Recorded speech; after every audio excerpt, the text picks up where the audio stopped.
सुनते हैं एक ऐसी कथा जो सदियों से हमारे बीच गूंज रही है। एक ऐसी कहानी जो हमें विश्वास की असली शक्ति दिखाती है। और ये एक ऐसी गाथा भी है जो अहंकार पर विनम्रता की जीत का प्रतीक है।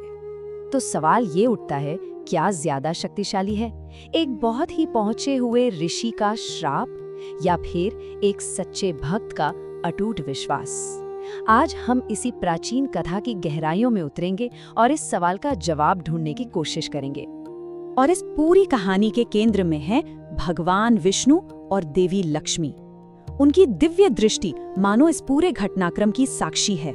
ये सिर्फ एक कहानी नहीं है, बल्कि एक डिवाइन प्ले, एक दिव्य लीला का जिक्र है, जहां ब्रह्मांड की बड़ी बड़ी शक्तियां टकराती हैं। तो चलिए अब चलते हैं उस दौर में जहां एक राजा की भक्ति की सबसे बड़ी, सबसे कठिन परीक्षा हुई।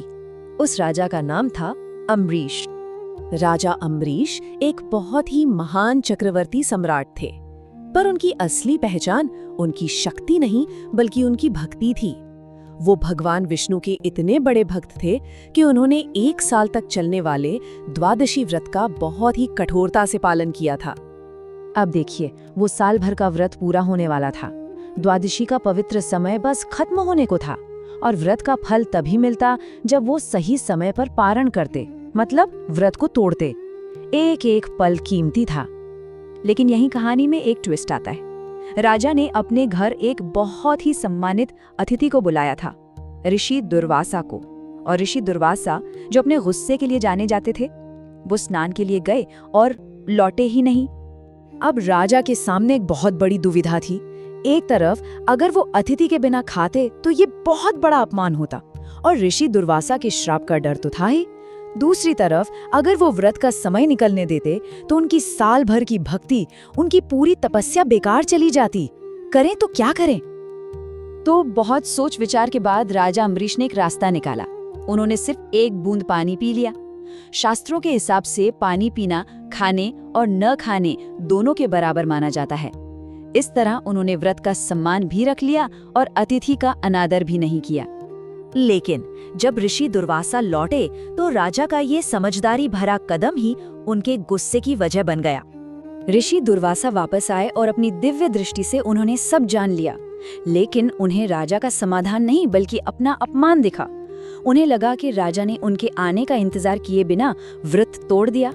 उनका अहंकार आहत हो गया और फिर गुस्से में उन्होंने अपनी जटा से एक बाल नोचा और जमीन पर पटक दिया। उससे एक भयानक राक्षसी पैदा हुई, एक कृत्या, और उसे हुक्म दिया कि वो राजा अम्बरीश को खत्म कर दे।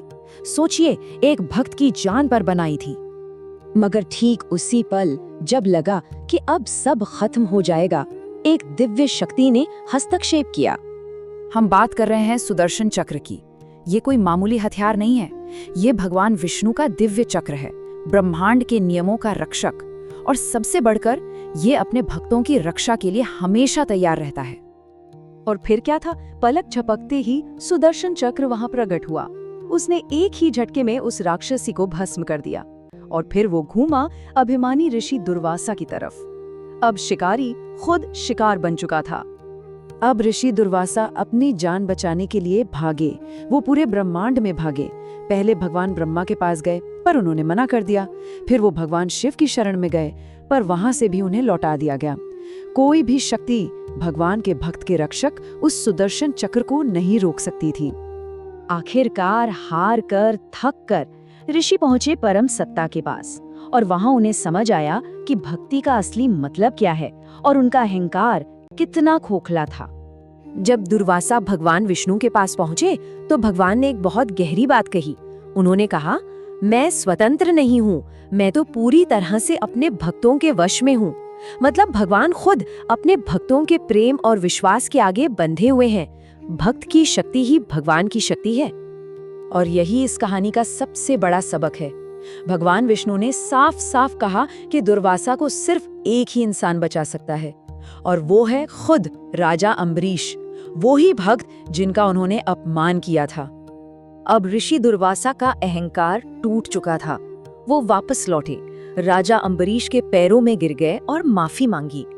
राजा ने भी बड़े दिल से उन्हें माफ कर दिया और सुदर्शन चक्र से शांत होने की प्रार्थना की, और इस तरह अहंकार पर भक्ति की जीत हुई।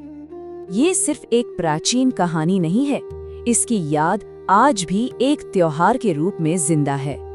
ये जो पूरी घटना है ना, इसी को क्षीराब्दी द्वादशी के त्योहार के रूप में मनाया जाता है। ये दिन भगवान और भक्त के बीच के उस पवित्र रिश्ते का जश्न है। इस दिन की एक और खास बात है, तुलसी पूजा। तुलसी जी को, जिन्हें हम पवित्र तुलसी कहते हैं, देवी लक्ष्मी का ही सांसारिक रूप माना जाता है। और इस दिन भगवान विष्णु के साथ उनका विवाह करवाया जाता है, जिसे हम तुलसी विवाह कहते हैं।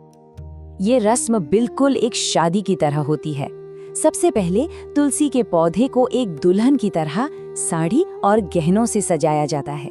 फिर भगवान विष्णु के प्रतीक के तौर पर एक मूर्ति या आंवले की टहनी को दूल्हे की तरह उनके पास रखा जाता है। इसके बाद पूरे विधि विधान से विवाह होता है और आखिर में इस दिव्य मिलन की खुशी में दिए जलाए जाते हैं।